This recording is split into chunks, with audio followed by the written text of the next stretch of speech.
20 juillet. Une sagesse pour aujourd'hui. Heureux ses fils après lui. Le juste marche dans son intégrité.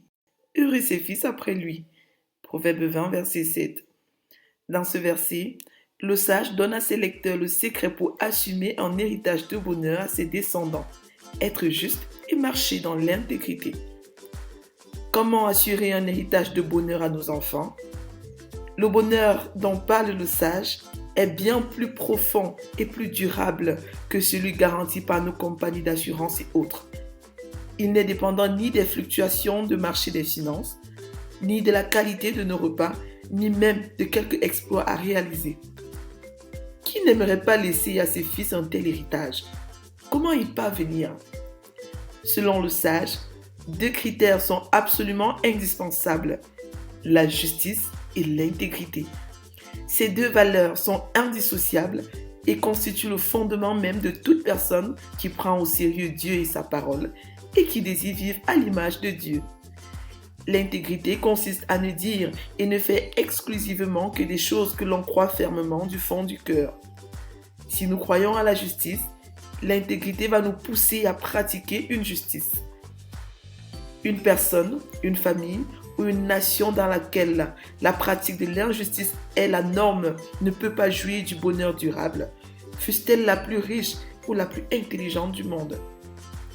Ce sont nos paroles à l'endroit des autres et notre attitude face aux pressions de la vie qui vont confirmer si nous sommes véritablement des personnes justes ou intègres.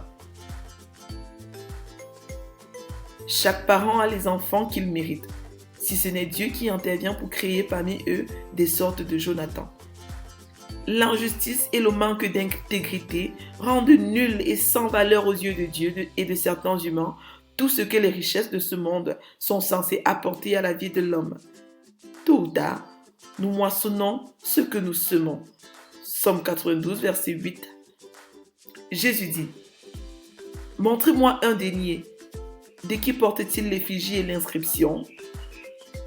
Rendez donc à César ce qui est à César, et à Dieu ce qui est à Dieu. » Luc 20, versets 23 à 25.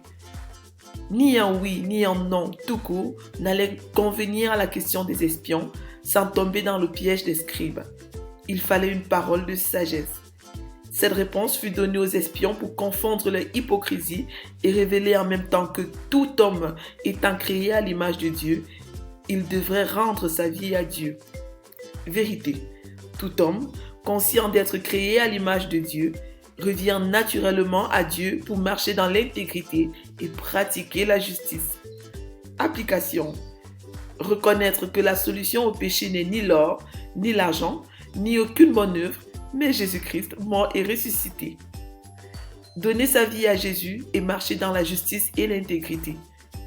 S'engager à faire de chacun de ses fils des disciples accomplis de Jésus. Recommandation. Je vous ai choisi et je vous ai établi afin que vous alliez et que vous portez du fruit et que votre fruit demeure. Jean 15, verset 16.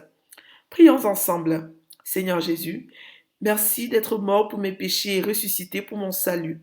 Je te donne ma vie et je m'engage à te ressembler chaque jour et à te faire connaître à tous mes enfants. Amen. Lecture pour aujourd'hui. Somme 96 à 100, Proverbe 20, Jérémie 40 à 42. Vous êtes bénis.